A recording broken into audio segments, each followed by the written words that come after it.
असल मायने में जनता का इस पर रिएक्शन क्या है, जरा वो समझ लेते हैं। हमारे संवाददाता संजय राठौर हमारे साथ सीधे जुड़ चुके हैं, जरा उनका रुख कर लेते हैं।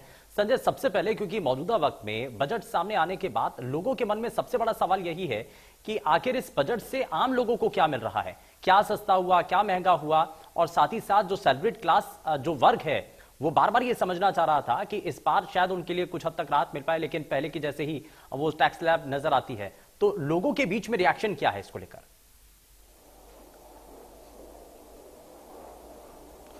जी बिल्कुल शुभेंदु, मैं आपको बताना चाहूंगा जिस तरीके से आज बजट पेश हुआ तो अलग अलग वर्ग की अलग अलग उम्मीदें इस बजट से थी। और इस समय मैं मौजूद हूं आईएमटी मानेसर इंडस्ट्रियल एरिया में, और उनके जो प्रेसिडेंट हैं और तमाम जो इंडस्ट्री से जुड़े लोग हैं उनसे मैं बात करूंगा कि उनको क्या इन तमाम चीजों से उम्मीद थी इस बजट से और क्या इस बजट में उनको मिला। सबसे पहले पवन जी ये बताइए, क्या आपको उम्मीदें थी और क्या इस बजट से आपको मिला? देखिए, बेसिक तो जो बजट आया था हमारा 21 में वो भी काफ़ी स्ट्रांग था, और 22 में हमारी जो एक्सपेक्टेशन थी, एक तो हमारा जो इमरजेंसी क्रेडिट लिमिट्स थी उसका 1 ईयर के लिए एक्सटेंशन चाहिए था, तो वो भी दे दिया गवर्नमेंट ने, और वो 5 लाख करोड़ था, उसमें एडिशनल 50,000 करोड़ रुपए और जोड़ दिया गया। उसके अलावा जो भी काम आदमी को चाहिए, इंडस्ट्री को चाहिए, वो सब देखने को मिलेगा आपको इस बजट में। रोटी कपड़ा और मकान, गवर्नमेंट ने में इस साल लगभग 80 लाख मकान और देने की पेशकश की गई है पीएम आवास योजना के तहत। रेलवे इंफ्रा को 400 ट्रेन और जो वंदे मातरम ट्रेन है वो बनाने के लिए गवर्नमेंट ने बोला है। 20,000 करोड़ रुपए इंफ्रा पे खर्च कर रहे हैं, हाईवेज पे खर्च करेंगे, डिफेंस के लिए बहुत बड़े बड़े इंडस्ट्रीज के लिए इन्होंने प्लान किया है। तो जब ये सारी चीजें आएंगी तो ऑटोमेटिक इंडस्ट्री ग्रो करेगी। देखिए, 20,000 करोड़ से हाईवे इंफ्रा ग्रो करेगा, डिफेंस इंडस्ट्री ग्रो करेगी, एमएसएमई को इन्होंने एडिशनल सपोर्ट दे दिया है।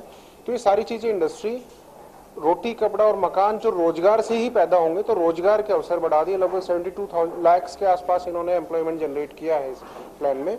और उन सबके साथ इन्होंने इस बार क्लियर किया है बजट में 5G को ये लॉन्च कर रहे हैं। 5G से एक नई डिजिटल क्रांति आएगी, चाहे वो इंडस्ट्री में हो, चाहे घर पे बैठी एक आम महिला के हाथ में मोबाइल हो। तो डिजिटल क्रांति के लिए 5G आ गया। रेलवे में काफी इंप्रूव कर रहे हैं, तो काफी अच्छा सराहनीय बजट है हमारे हिसाब से। आप क्या कहना चाहेंगे इस बजट से? काफी हद तक सेटिस्फेक्शन है इंडस्ट्रीज का और इंडस्ट्रियल जो है। और जैसे प्रधानमंत्री आवास योजना में इन्होंने 48,000 करोड़ का वो दिया है पैकेज, तो ये जो वो है सबके लिए रहने के लिए भी आसानी से घर उपलब्ध हो जाएंगे। तो कहीं ना कहीं अलग अलग वर्ग के लोगों के लिए अलग अलग है। आप क्या कहना चाहेंगे इस बजट में? मैं तो यही कहना चाहूंगा कि अगर इंडिविजुअली जैसे लोग ढूंढते हैं ना, ये बजट में टैक्स बेनिफिट क्या हो गया, कितने की छूट हो गई, कितने की हो गई, ये वो बजट नहीं है। मोदी जी का विजन बड़ा स्ट्रांग है, बड़ा लॉन्ग टर्म वो सोच रहे हैं देश के लिए। इसमें इनडायरेक्टली अगर जो डेप्थ में इस बजट को पढ़ेगा इतने शॉर्ट टाइम के अंदर, तो इसको एनालाइज भी नहीं कर सकता, क्योंकि सालों लग जाते हैं गवर्नमेंट को बजट बनाने में। तो इस हिसाब से बड़ा पॉजिटिव बजट है ये। जैसे स्टार्टअप्स को बड़ा एंथुजियाज्म दिया जा रहा है कि उनकी एक्सटेंशन कर दिए जाए टाइम्स के, बहुत अच्छा कदम है। इससे तो मतलब लोगों में एंथुजियाज्म तो आएगा, यंगस्टर्स बहुत आगे निकलेंगे इससे। तो ओवरऑल देखा जाए तो हम ये कहें कि इंडस्ट्री को कुछ नहीं दिया है, इसको कुछ नहीं दिया, ऐसा कुछ नहीं है। ये इनडायरेक्ट बेनिफिशियल बटन है, लॉन्ग टर्म है, सबको फायदा होगा इससे। ठीक है, मेरी जेब से टैक्स जाता है, जाएगा, वो टैक्स जाएगा तभी तो कहीं इन्वेस्ट होगा वो पैसा। तो उस पॉजिटिव नजरिए से इसको देखो। ओवरऑल जैसे अभी पवन जी ने बताया कि इतना इंफ्रास्ट्रक्चर बढ़ रहा है, वो बहुत बड़ी बात है। कार्गो के लिए 400 प्लेटफॉर्म्स, मतलब 400 एयरपोर्ट्स जो कार्गो को पिक करेंगे, कितना ज्यादा होगा, कोई अंदाजा नहीं लगा सकता इस बात। आप क्या कहना चाहेंगे? जी, जैसे कि आज की डिमांड है डिजिटलाइजेशन, तो मैं ये कहना चाहूंगा कि गवर्नमेंट ने जो है इवन करेंसी के अंदर भी डिजिटलाइजेशन काफी हद तक आगे बढ़ने के लिए जो रास्ते खोल दिए हैं। इवन जो क्रिप्टो करेंसी, जिसके बारे में कि लोगों को अभी तक दुविधा थी कि ये जो क्रिप्टो करेंसी है ये वैलिड है या नहीं है, तो आई थिंक टैक्स स्लैब में लाने के बाद ये तो कंफर्म हो गया है कि गवर्नमेंट कहीं ना कहीं क्रिप्टो करेंसी को लीगलाइज करेगी।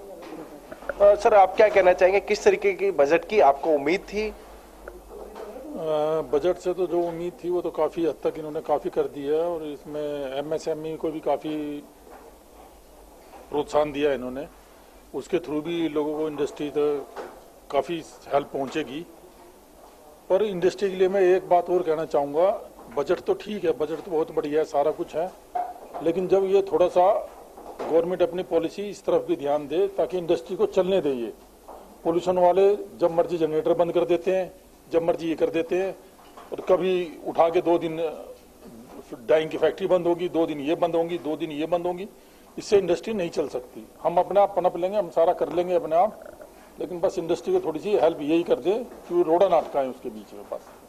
हाँ, तो बिल्कुल शुभेंदु, कहीं ना कहीं हम इंडस्ट्री की बात करें, जो उनके लोग हैं तो उनको कहीं ना कहीं जो उम्मीदें थी उस पे इस बजट में कहीं ना कहीं उनको पॉजिटिव रहा। और ऐसे में कहीं ना कहीं जिस तरीके से हम बात करें, ओवरऑल की बात करें, 60 लाख से अधिक युवाओं को कहीं ना कहीं रोजगार सरकार ने इस बजट में पेश किया। तो ऐसे में कहीं ना कहीं तमाम वो बड़ी घोषणा इस पर की है किसानों के लिए। बड़ी चीज और बड़ी बात का जिक्र भी आप कर रहे हैं, रोजगार को लेकर के एक बड़ा संकट आज के समय में नजर आ रहा है। विपक्षी खेमा सरकार के ऊपर यही आधार बनाकर के सवाल खड़े करता है कि कोरोना संक्रमण के बाद बहुत सारे लोग ऐसे हैं जिनकी नौकरियां चली गई, तो ऐसे में नई जो नौकरी सृजित करने को लेकर के बार बार जो बातें की जा रही हैं, क्या इस बजट के अंदर लॉन्ग टर्म विजन के तहत उसमें नजर आता है क्या?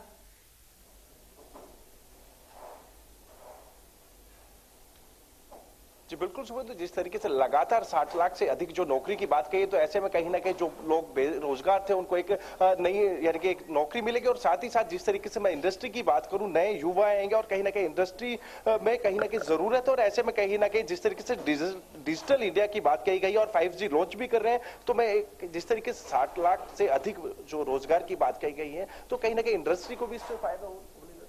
देखिए, जो आत्मनिर्भर भारत है उससे गवर्नमेंट प्रपोज कर रही है 12 लाख के आसपास एम्प्लॉयमेंट, और मेक इन इंडिया से लगभग 60 लाख के आसपास। तो मेक इन इंडिया में जब इंडस्ट्रीज ग्रोथ करेंगी, नई इंडस्ट्रीज डेवलप होंगी, तभी तो एम्प्लॉयमेंट जनरेट होगा। तो गवर्नमेंट का प्लान है कि पहले इंडस्ट्रीज ग्रो करे, और जब इंडस्ट्रीज ग्रो करेगी तो 72 लाख के आसपास एक्सपेक्टेड है उनको एम्प्लॉयमेंट दिया जाएगा। अब जब 5G लॉन्च हो रहा है तो आप देखना, टेलीकॉम इंडस्ट्री जो पिछले 3-4 साल से काफी डाउन चल रहा था, अभी वो भी बूम करेगा फिर से। हाईवे प्रोजेक्ट्स पिछले 2-3 साल से प्रॉपर्टी के रेट इतने ज्यादा बढ़ गए, प्राइवेट बिल्डर्स डूबे हुए हैं। आपको देख रहे हैं बहुत सारे बिल्डर्स बैंकरप्ट हो गए। तो जब हाईवे के 20,000 करोड़ रुपए इन्वेस्ट होगा तो ये इंडस्ट्री ग्रो करेगी और इसमें एम्प्लॉयमेंट दोबारा से जनरेट होंगे। 400 ट्रेन जब गवर्नमेंट बनाएगी तो उसके लिए दोबारा से आप देखो कितना सारा एम्प्लॉयमेंट जनरेट होगा, फैक्ट्रियां नई भी लगेगी और एग्जिस्टिंग की कैपेसिटी बढ़ जाएगी। तो इजीली 72 प्लस ही जाएगा ये एम्प्लॉयमेंट। कैसे देखते हैं इस बजट बहुत बढ़िया है, शानदार है, सुपर्ब है। तो बिल्कुल कहीं ना कहीं इंडस्ट्री से जुड़े जो लोग थे उन्होंने काफी बेहतर इस बजट को बताया, और हर वर्ग की इस बजट में कहीं ना कहीं एक अलग से विशेष पैकेज भी दिया गया है। शुभेंदु जी, ठीक है, बिल्कुल, बहुत शुक्रिया संजय इस पर जानकारी देने